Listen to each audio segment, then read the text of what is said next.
In the name of Allah, the entirely merciful, the especially merciful. I always tell young men or women who come to me for advice, please can you give us one piece of advice? I say, can I throw in one more? Let's make it two.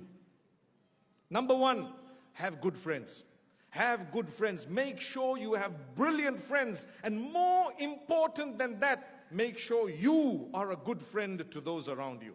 Because it's easy to say, oh, I'm looking for good friends, but you yourself are not even bothered about your own habits. You don't even pray. You're not interested in what goes into your mouth, out of your mouth. Everything is just okay. Subhanallah, if that's the case, my brother, my sister, my beloved child, I am telling you, you need to make sure you are a good friend to those around you, and then make sure that those around you are good friends as well. I've said this in the past.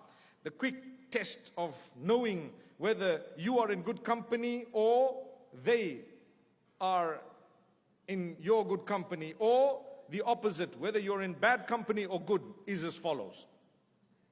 If your good habits are brushing off onto them such that they're eradicating or minimizing the bad they're in and coming towards the good you are in, they are in good company. You follow that?